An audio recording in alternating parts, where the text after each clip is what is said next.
Hello दोस्तों, स्वागत है आप सभी लोगों का राजस्थान एकेडमी पर। मैं प्रवीण सिंह आप सभी लोगों के साथ में, जैसा कि आप सभी लोग जानते हैं, लगातार एलडीसी एग्जाम, सीईटी एग्जाम, छात्रावास अधीक्षक एग्जाम के लिए मैथमेटिक्स की क्लासेस लेकर के आ रहा हूं। हम लोग जो है लगातार जैसे जैसे आगे बढ़ रहे हैं, हमारे टॉपिक्स भी सिलेबस के अकॉर्डिंग कंप्लीट होते जा रहे हैं।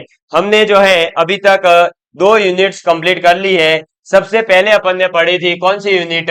गुणनखंड, बहुपद के गुणनखंड, समीकरण, दो चरों वाले रैखिक समीकरण, द्विघात समीकरण और लघुगणक। यानी कि सिलेबस के अकॉर्डिंग जो 7 यूनिट है उसमें से सेकेंड यूनिट जो हमारी दे रखी थी उसको हमने कंप्लीट कर लिया है विथ पीवाईक्यूज। उसके बाद में अपन ने जो है यूनिट स्टार्ट करी थी 4 नंबर वाली। कौन सी यूनिट याद करी थी? फोर्थ यूनिट स्टार्ट करी थी, जिसके अंदर अपन ने पढ़ा एक बिंदु पर बनने वाले कोण एवं रेखाएं, सरल रेखीय आकृतियां, त्रिभुजों की सर्वांग क्षमता, समरूप त्रिभुज और कार्तीय निर्देशांक पद्धति, दो बिंदुओं के मध्य दूरियां, दो बिंदुओं के मध्य दूरियों का आंतरिक और बाह्य विभाजन, ये जो है अपन कंप्लीट कर चुके हैं। तो सेकेंड यूनिट और फोर्थ यूनिट कंप्लीट हो चुकी है। आज मैं आप लोगों के साथ में स्टार्ट करने जा रहा हूं फिफ्थ यूनिट। कौन सी यूनिट स्टार्ट करने जा रहा हूं? 5वीं यूनिट स्टार्ट करने जा रहा हूं। अभी तक हमने 35 लेक्चर आप लोगों के लिए अपलोड कर दिए हैं ऑलरेडी हमारे यूट्यूब चैनल पर प्लेलिस्ट के अंदर। तो आप लोग जाकर के देख सकते हैं, अपने नोट्स बना सकते हैं। जो एक लास्ट लेक्चर के अंदर आप लोगों का डाउट आ रहा है कि त्रिभुज के अंदर जो आपने मध्य बिंदु लिए हैं, वहां पर आपने जो क्वेश्चन के अंदर लिखा हुआ था कि क्रमशः, मैंने उस क्रम का ध्यान नहीं रख करके अपने हिसाब से जो मध्य बिंदु मानकर सॉल्व कर लिया है। तो मेरे अकॉर्डिंग आंसर साइड डी आ रहा था, और क्रम के अनुसार अगर क्वेश्चन के अकॉर्डिंग करोगे तो सी या ऐसा कोई ऑप्शन आएगा। तो कोई दिक्कत नहीं है, आप उसको जो है अपने क्वेश्चन के अकॉर्डिंग कर लीजिएगा, आपका आंसर आ जाएगा। मैंने आपको मेथड बता दिया है, ठीक है। अब क्या है कि वो क्वेश्चन जल्दी जल्दी में मैंने जो बड़ी लंबी क्लास हो गई थी 45 मिनट तक, इसलिए जल्दी से पढ़ा नहीं था पूरा सही से और सॉल्व कर दिया था। तो वो आप छोटी सी गलती है, आप अपने हिसाब से उसको देख लीजिएगा, कोई बड़ी मिस्टेक थे नहीं। आज हम पढ़ने वाले हैं समतल आकृतियों का क्षेत्रफल, ठीक है। अब ये जो टॉपिक है ये क्षेत्रमिति कहलाता है आपका।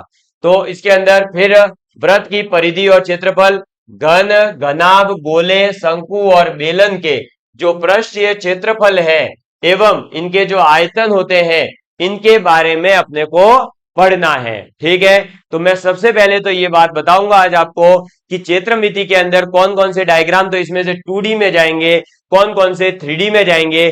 फिर 2D के अंदर जो जो पहले डायग्राम आते हैं उन सभी के परिमाप और क्षेत्रफल आपको मैं बताऊंगा, और उसके बाद में जो 3D है उनके बारे में आपको उनका क्षेत्रफल, उनका पृष्ठ क्षेत्रफल, उनका आयतन, उनका इसके बारे में अपन बात करेंगे, ठीक। चलिए, तो अब ये देख लीजिए 7 में से 3 यूनिट पूरी होने वाली है, और बची हुई 4 यूनिट भी अपन जो है ऐसे ही जल्दी जल्दी समाप्त कर देंगे। अब आप सबसे पहले एक अपनी कॉपी के अंदर हेडिंग डालिए, मेंसुरेशन, क्षेत्रमिति।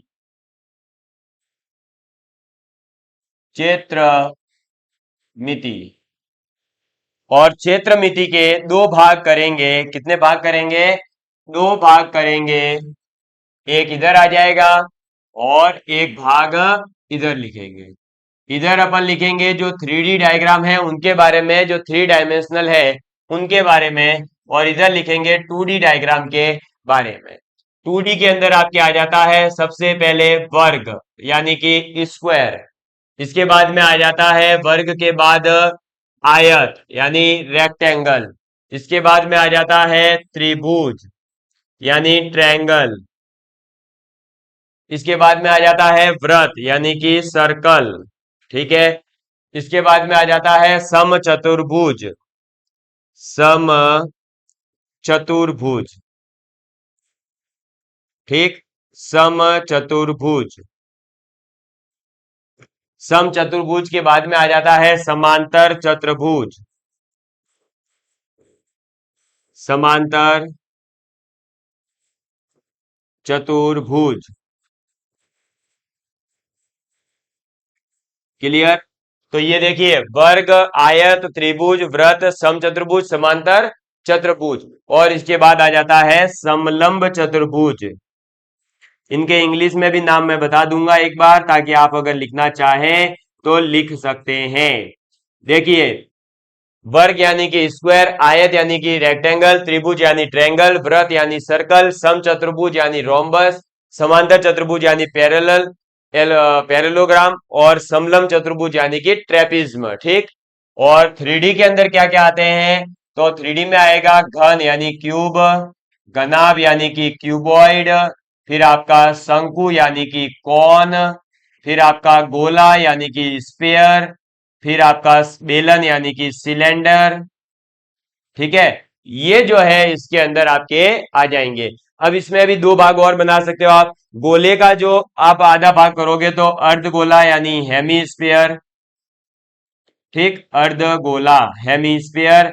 और शंकु का जो ऊपर वाला तिकोना भाग होता है, जब उसको काटा जाता है तो बन जाता है चिन्हक। क्या बनता है, चिन्हक बनता है, जिसे अपन फ्रस्टम कहते हैं। तो ये जो है आपके सामने देखिए, मैंने दो भाग बता दिया आपको कि क्षेत्रमिति में दो भाग होते हैं, एक होते हैं 2D डायग्राम। ये सब जो है, इन सभी के तो आपको क्या याद रखने हैं, तो इन सभी के क्षेत्रफल और परिमाप, क्षेत्रफल व परिमाप। ठीक है, एरिया एंड क्या, पेरीमीटर। और अगर मैं बात करूं थ्री जो ये डायग्राम है, इन थ्री डी डायग्राम का आपको याद रखना पड़ेगा, एक तो पृष्ठीय क्षेत्रफल। ठीक है, पृष्ठीय क्षेत्रफल, फिर एक आ जाएगा संपूर्ण पृष्ठीय क्षेत्रफल और वक्र पृष्ठीय क्षेत्रफल, और इन सभी के आयतन। ठीक, तो ये होते हैं इनके। अब थ्री डी डायग्राम के ही आयतन पॉसिबल है, इनका आयतन नहीं होता है, इनका परिमाप होता है। तो ये याद रखना, ऐसे नहीं कि जो है आप घन का भी कहीं फॉर्मूला याद कर लो, क्या इसका भी क्षेत्रफल निकाल लूंगा। अरे उसका संपूर्ण पृष्ठीय क्षेत्रफल, वक्र पृष्ठीय क्षेत्रफल होते हैं। ठीक है, तो सबसे पहले तो हमें पता होना चाहिए कि 2D में कौन कौन आते हैं, 3D में कौन कौन आते हैं, किनका क्षेत्रफल निकाला जाता है, किनका पृष्ठीय क्षेत्रफल, किनका परिमाप, किनका आयतन। ठीक। अब आपके जो सिलेबस में देखा था आपने पहला पॉइंट, वो क्या लिखा हुआ है, वो लिखा हुआ है कि समतल आकृतियों का क्षेत्रफल और वर्त की परिधि एवं क्षेत्रफल। यानी समतल आकृति का मतलब हो गया आपका यहाँ पर क्या क्या, तो ये सभी वर्ग है, आयत है, त्रिभुज है, समचतुर्भुज है, समांतर चतुर्भुज है और समलंब चतुर्भुज है। वृत्त भी जो है अपन पढ़ते ही, लेकिन स्पेशली आपके सिलेबस में ऑलरेडी मेंशन किया हुआ है कि वृत्त की परिधि एवं क्षेत्रफल। तो इन सभी को जो है समतल आकृतियों के अंदर पढ़ना है, और इनको फिर जो है इनके घन घनाभ के अंदर तो दे ही रखा है स्पष्ट। अब देखिए, हम क्या बात करेंगे, अब सबसे पहले एक एक आकृति का परिमाप और क्षेत्रफल जो है, और इनका जो डायग्राम है वो किस प्रकार का बनता है, इसकी बात करेंगे। तो देखिए, सबसे पहले वर्ग की बात करते हैं। वर्ग के अंदर आपको पहले ही बता दूं, चारों ही भुजाएं जो है वो बराबर होगी। अब डायग्राम टेढ़ा मेढ़ा बने तो उसको मुझे माफ करिएगा। ठीक है, क्योंकि इसके ऊपर जो है बनाते समय थोड़ा बहुत पेन इधर उधर हो जाए तो वो वैसा बन जाता है। ये है आपका वर्ग। वर्ग की चारों भुजाएं क्या होती है, बराबर होती है, और इसका प्रत्येक कोण जो है वो 90 डिग्री का होता है। ठीक, ये देखिए, प्रत्येक कोण 90 डिग्री का होता है।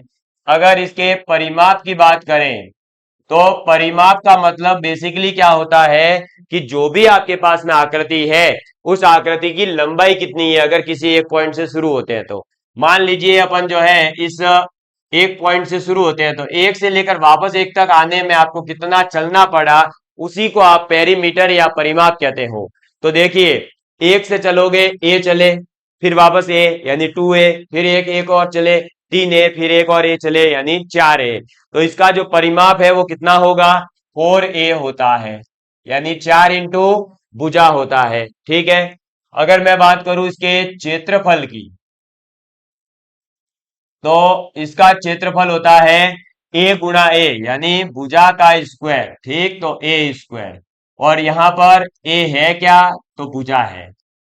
क्योंकि कोई कंफ्यूज भी हो सकता है कि सर पता नहीं ये ए अल्फाबेट वाला तो नहीं है, नहीं भाई, ये भुजा को रिप्रेजेंट कर रहा है, यानी साइड को। ठीक, तो ये वर्ग पूरा हुआ। इसके बाद में दूसरा आपके पास डायग्राम आ जाता है आयत। आयत यानी रेक्टेंगल। आयत का ही एक स्पेशल केस होता है वर्ग, और कुछ भी नहीं है। आयत के अंदर क्या होता है कि आमने सामने की भुजाएं जो है वो बराबर होती है। ठीक, यानी ये बी है तो ये भी बी होगी, ये ए है तो ये भी ए होगी। इसके अंदर भी चारों कोण जो है वो 90 डिग्री के ही होते हैं। क्लियर, समझ में आ गई बात। और इसके अंदर क्या होगा, आमने सामने की भुजाएं बराबर होगी। अगर चारों भुजाएं बराबर है तो वर्ग है, उसमें से अगर ऐसा हो जाए कि दो भुजाएं आमने सामने वाली बराबर हो जाए तो आयत बनता है। अगर इसके परिमाप की बात करें तो क्या होगा, तो वही देखो इसमें भी चलेंगे। तो पहले चलेंगे बी, फिर चलेंगे ए, यानी बी प्लस ए, फिर प्लस बी, फिर प्लस ए। तो दो बार तो बी आया, दो बार ए आया, यानी ये हो जाएगा 2 times of A plus B. अगर इसके क्षेत्रफल की बात करें तो क्या हो जाएगा, भाई भुजा थी वो अलग अलग थी, देखो सेम थी तब भुजा इंटू भुजा करने पर स्क्वायर हो रहा था। यहाँ लंबाई और चौड़ाई अलग अलग है। ठीक है, ये इसकी क्या है, चौड़ाई है, सॉरी, एक सेकेंड। ये जो है बी, इसकी क्या, एक ये अपन ने इधर चौड़ाई कर दी, चौड़ाई नहीं है, ये तो लंबाई है। चौड़ाई ये वाली हो, अरे भाई ऐसे तो लंबा होगा ना, यूं चौड़ा होगा, ये चौड़ाई है। ठीक, तो क्षेत्रफल जो होता है वो क्या होता है, लंबाई इंटू चौड़ाई, यानी ए इंटू बी। ए जो है वो यहां पर क्या है, तो ए है आपके क्या, चौड़ाई, और बी जो है वो क्या है आपके, लंबाई। क्लियर, ये आप नोट डाउन कर लीजिए। चलिए कि ये वर्ग है, ये आयत है, लिख लिया। इसके बाद में बात करते हैं अपन त्रिभुज की। तीसरा कौन सा आ जाता है, त्रिभुज। त्रिभुज यानी ट्रायंगल। अब ट्रायंगल कैसा दिखता है इसकी बात तो मैं ना ही करूं तो ठीक रहेगा। भाई कितनी बार बता दिया, पूरा ट्रायंगल की स्टडी करके आए हैं अपन आगे। अब इसकी ये तीनों साइड मान लो, ये ए भुजा, ये बी भुजा, ये सी भुजा। ठीक है, तो इसका जो परिमाप होगा वो क्या होगा, तो इसका परिमाप हो जाएगा ए प्लस बी प्लस सी। ठीक है, एक इसका हीरोइन का फॉर्मूला और आ जाता है त्रिभुज के अंदर, तो वो जरूर लिखें, हीरोइन का सूत्र। अब ये हीरोइन है, हीरो है, कुछ भी हो, अपने को सूत्र याद रखना है, नाम नहीं। सर ये तो हीरो था, हमने तो वहां पढ़ा था, तो हीरो पढ़ लो, हीरोइन पढ़ लो, हीरोइंस पढ़ लो, है ना। वैसे तो ये हीरोइंस हैं, पर अब अपने तो याद रखना है। तो ये कहता है कि जो इसका परिमाप होता है उसका आधा जो है वो अपन एस से रिप्रेजेंट करते हैं, और फिर इसका क्षेत्रफल निकालने का तरीका ये हो सकता है। इसने एक क्षेत्रफल का फॉर्मूला दिया है वो मैं लिख रहा हूं, क्या, अर्ध परिमाप गुणा अर्ध परिमाप माइनस पहली भुजा, अर्ध परिमाप माइनस दूसरी भुजा, अर्ध परिमाप माइनस तीसरी भुजा। ये है त्रिभुज का क्षेत्रफल बेसिकली। ठीक है, समझ में आ गई बात, ये क्या है, त्रिभुज का क्षेत्रफल है। और भी इसके फॉर्मूले हैं, देखिए ये एक हो गया। दूसरा फॉर्मूला ये होता है 1/2 आधार इंटू ऊंचाई, बेस इंटू हाइट। ठीक है, आधार इंटू ऊंचाई। अब इसके अंदर देखिए, त्रिभुज की बात करें तो आधार तो इसका ये रहा बी, लेकिन इसके ऊंचाई की बात करें तो ये अपन ले लेंगे एच। अब वो दे रखी होगी तब आपको ये फॉर्मूला यूज करना है। अगर केवल तीनों भुजाएं दे रखी है और क्षेत्रफल निकालना है तो आप ये फॉर्मूला यूज कर सकते हो। ठीक है, इसमें भी अभी आगे और बता रहा हूं। अगर समकोण त्रिभुज होगा तो एक अलग और फॉर्मूला है, समबाहु त्रिभुज है तो अलग एक और फॉर्मूला है, समद्विबाहु त्रिभुज है तो एक और अलग फॉर्मूला है। ठीक है, ये जनरल त्रिभुज के बारे में बात की जा रही है, क्योंकि सीधा सीधा कई बार जो है हीरोइंस का फॉर्मूला भी पूछा गया है, तो आपको पता होना चाहिए। तो परिमाप में और क्षेत्रफल में हीरोइंस के फॉर्मूले के जो संबंध है उनको आप याद रखिएगा। इसको लिख लीजिए एक बार, फिर अपन आगे बात करते हैं। ये भी जरूर याद रखें कि यहां पर जो एस है वो क्या है, अर्ध परिमाप है, अर्ध परिमाप। ठीक है, वैसे आप इतने समझदार है ही, कि भाई ए प्लस बी प्लस सी अगर परिमाप है, परिमाप में दो का भाग दिया और एस आया है, यानी ये अर्ध परिमापी है। ठीक है, चलो अब बात करते हैं नेक्स्ट अपने पास में। तो मान लीजिए स्पेशल केस आया, समकोण त्रिभुज है। ठीक, लो समकोण त्रिभुज, ये एक दो दिन अब जो है पूरी थ्योरी क्लास ही आपके चलेगी। इसके अंदर सभी प्रकार के फॉर्मूले बताए जाएंगे, उसके बाद इसमें जो भी पीवाईक्यूज है उनको एक साथ एक ही क्लास में अपन निपटाएंगे। ठीक है, अब बात करते हैं समकोण त्रिभुज की। तो समकोण त्रिभुज कैसा दिखेगा? तो समकोण त्रिभुज ऐसा दिखेगा। इसके अंदर एक कोण कितना होगा? 90 डिग्री होगा। कितना होगा? 90 डिग्री होगा। ठीक है, और इसको मान लेते हैं ये इसकी क्या है? हाइट है। और ये हाइट है, इसको मान लो आधार यानी कि बेस, और ये जो है कर्ण है तो इसको मान लेते हैं डी। कोई तकलीफ नहीं होनी चाहिए। इसका परिमाप तो क्या होगा? आप लोगों में इतना तो दिमाग है ही, कॉमन सेंस अब तो सीधे सीधे लगा ही लोगे। क्या परिमाप? यानी H plus B plus D, क्योंकि इस पूरे को चलने के लिए अपने को इतना ही चलना पड़ेगा। तो B plus H plus D, ये हो गया इसका परिमाप। लेकिन अगर इसके क्षेत्रफल की बात करूं तो यहां अब आप याद रखना कि इसमें क्षेत्रफल क्या हो जाएगा? तो 1/2 आधार यानी कि बी, ऊंचाई यानी एच, तो 1/2 इंटू बी एच। क्लियर? ये जो है इसका क्या हो जाएगा? आपके क्षेत्रफल हो जाएगा। अब ये एक समकोण त्रिभुज है, तो ये जो इसकी तीनों भुजाएं हैं बी एच और डी, इनके अंदर भी एक संबंध होता है, और उस संबंध को कहते हैं पाइथागोरस थ्योरम। क्या कहती है? कि कर्ण का स्क्वायर बराबर होता है लंब के स्क्वायर के प्लस आधार के स्क्वायर के। ठीक है, तो कर्ण यानी कि डी, तो डी का स्क्वायर इज इक्वल टू लंब यानी कि एच का स्क्वायर प्लस आधार यानी बी का स्क्वायर। तो डी बराबर अपन कह सकते हैं under root H square plus B square. समझ में आ गई बात? तो ये हमें ध्यान रखना है कि समकोण त्रिभुज यानी राइट एंगल ट्रायंगल जो होगा उसके अंदर ये फॉर्मूले हमारे काम के हैं। ठीक, चलिए इसको एक बार नोट डाउन कर लीजिए, फिर अपन आगे बात करते हैं। नेक्स्ट अपने पास में समकोण त्रिभुज के बाद में आ जाता है अपना क्या? समद्विबाहु त्रिभुज। क्या आ जाता है? समद्विबाहु त्रिभुज अगर है तो। और समद्विबाहु त्रिभुज के अंदर भी मैं एक स्पेशल केस लूंगा। समद्विबाहु समकोण त्रिभुज है तो एक अलग फॉर्मूला निकल कर आता है। हालांकि ऐसा करते हैं, मान लो अपन इधर ही सॉल्व कर लेते हैं इसको। अब इसमें जो है अगर ये हो जाए, क्या हो जाए? तो मैं इसी के अंदर लिख रहा हूं समद्विबाहु, यानी ऐसा समकोण त्रिभुज जिसकी दो भुजाएं बराबर हो।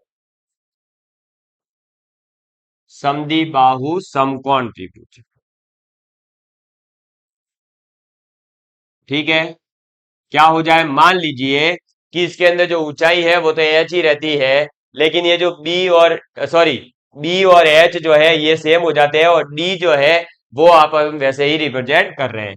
तो बी बराबर एच बराबर मान लीजिए ए हो जाए, कोई तीसरी भुजा भाई बराबर मान लिया अपन ने। ठीक है, बी और एच किसके बराबर है? ए के।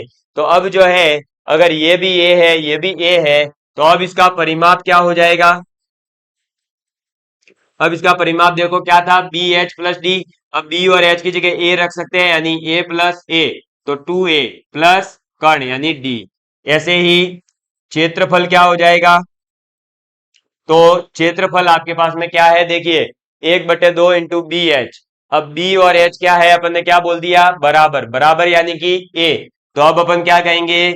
1/2 बी इंटू एच यानी ए इंटू ए, तो ए स्क्वायर। तो ये भी आप एक इसमें जो है याद रखना चाहो तो रख सकते हो, ये आपके काम ही आने वाला है। ठीक है ना, और कुछ भी नहीं, इसमें कोई घाटा नहीं होने वाला। आपको याद रहेगा तो आपके लिए बेनिफिट ही है। और यहां पर जो है फिर अगर ये हो जाए समद्विबाहु समकोण त्रिभुज, तो डी का जो वैल्यू है वो हो जाता है a√2। कितना हो जाता है? a√2 हो जाता है। क्यों? क्योंकि ये भी ए है ये भी ए है, और अपन ने पढ़ लिया कि डी बराबर under root H square plus B square है। बी और एच की वैल्यू कितनी है? ए, तो A square plus A square यानी 2a स्क्वायर, तो ए स्क्वायर बाहर आएगा तो a√2 बन जाएगा। क्लियर? चलिए, तो ये था समकोण त्रिभुज, और इसका एक स्पेशल केस है, वो है समद्विबाहु समकोण त्रिभुज। अब बात करते हैं आगे। तो नेक्स्ट अपने पास में आ जाता है फिर समबाहु त्रिभुज। ठीक है, चलिए समबाहु त्रिभुज। अब समबाहु त्रिभुज क्या कहता है? तो समबाहु त्रिभुज के अंदर तीनों भुजाएं बराबर होती है। क्या होती है? तीनों भुजाएं बराबर होती है। ये भी ए, ये भी ए, ये भी ए। समझ में आ गई बात? अब समबाहु त्रिभुज के अंदर अगर तीनों भुजाएं बराबर है तो सीधी सी बात है, इसका परिमाप तो क्या हो जाएगा? a+a+a यानी 3a। परिमाप कितना हो जाएगा? 3a। अब इसकी बात करें क्षेत्रफल की, तो वो क्या आएगा? तो इसका क्षेत्रफल कितना होगा? इसका क्षेत्रफल आपको पता है कि भाई 1/2 आधार इंटू ऊंचाई होता है। तो मान लीजिए कि इसकी ऊंचाई जो है वो आपको h दे रखी है, तो एक तो ये कहेंगे आप कि भाई 1/2 a इंटू एच होगा। और एक और इसमें फॉर्मूला आ जाता है नया, वो भी आपको याद रखना है, डेरिवेशन वगैरह रट्टा मारने की जरूरत नहीं है। वो होता है √3/4 इंटू ए स्क्वायर। कितना होता है?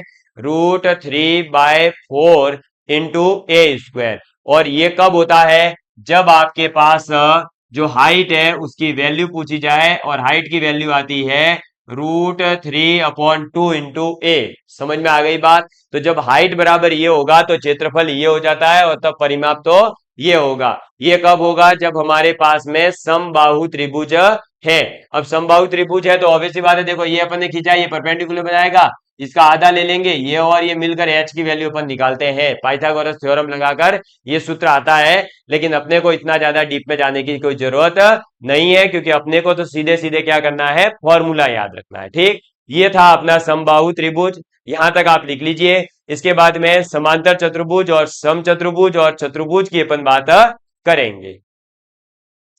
तो अब अपन बात करते हैं सबसे पहले चतुर्भुज के बारे में। तो लिखिए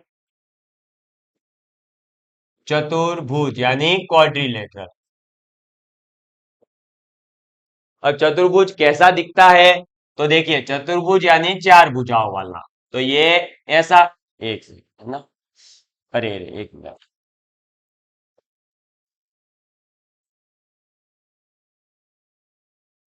ये कुछ ऐसा दिखेगा अपने को। ये क्या दिखेगा? चतुर्भुज दिखाई देगा। इसका नामकरण कर देते हैं ए, ये बी, ये सी और ये डी। इसको इससे मिला देते हैं, तो इससे, ठीक है, मिला दिया। फिर इसके अंदर अपन क्या करेंगे अब? तो एक सेकेंड, ये गलत, थोड़ा सा एक्स्ट्रा ही मिला दिया मैंने, इसको हटा देते हैं। इसमें क्या करना पड़ेगा आपको? तो जो है एक ही कर्ण बनाइए ताकि अपना डायग्राम थोड़ा साफ सुथरा बने। फिर मैंने क्या करा, मान लो इस बी पॉइंट से इसके ऊपर एक हाइट से मिला दिया और एक डी से मिला दिया इसको। ये मान लीजिए है H1, ये है हाइट H2। ये आपको दे रखा होगा, आपको डरने की जरूरत नहीं है। तो ये है H1 और H2। अब इस चारों भुजाओं का जब अपन योग करेंगे तो इसका क्या निकल कर आएगा? मान लो ये है ए भुजा, ये है बी, ये है सी, ये है डी। तो इसका परिमाप अगर निकालना होगा तो अपन क्या करेंगे? तो परिमाप बराबर तो हो जाएगा a+b+c+d। लेकिन जब इसके क्षेत्रफल की बात होगी तब क्या होगा? तो क्षेत्रफल की जब बात होती है तब क्या करना है? तो क्षेत्रफल की जब बात होगी तो इसके अंदर कुछ भी नहीं करना, 1/2 इंटू यहां पर जो आपने ये कर्ण लिया है AC, ये AC आ जाएगा, ठीक है। और गुणा करोगे किसका? जो अपोजिट वर्टेक्सेस से आपने जो लंब डाले हैं, जो हाइट आपने प्राप्त करी है, वो हाइट दोनों यहां जोड़ करके, यानी H1 प्लस H2। क्लियर? तो ये जो है इस प्रकार से आपका क्षेत्रफल निकल करके इसके अंदर आ जाएगा। ये जो H1 और H2 है ये लंबवत अपन डालते हैं, लंबवत रेखाएं हैं ये दोनों, ठीक। तो ये था आपका चतुर्भुज, इसको आप लिख लीजिए। और दूसरा इसी के अंदर अपन लिख लेते हैं समचतुर्भुज, यानी जब चारों भुजाएं बराबर हो। क्या हो? चारों भुजाएं बराबर हो तो इसको अपन क्या कह देंगे? समचतुर्भुज कह देंगे। अब समचतुर्भुज के अंदर क्या होगा? चारों भुजाएं बराबर होगी, तो चारों भुजाएं बराबर होगी तो ऑब्वियसली बात है डायग्राम इस प्रकार का बनता है। ये जो है इसी का एक स्पेशल केयर वर्ग होता है और कुछ भी नहीं। और ये मान लीजिए चारों भुजाएं बराबर है, ए और ए, ठीक है। चारों भुजाएं बराबर है और इसके अंदर दो अपन ने हाइपोटेनियस यानी कर्ण बना दिए, जिसकी लेंथ है जो है डायगोनल्स की वो है D1 और D2, ठीक है। चारों भुजाएं बराबर है, D1 और D2 इसके डायगोनल है। तो इसका परिमाप तो क्या होगा, जब परिमाप की बात की जाती है तो चारों भुजाओं को जोड़ दीजिए, यानी 4a।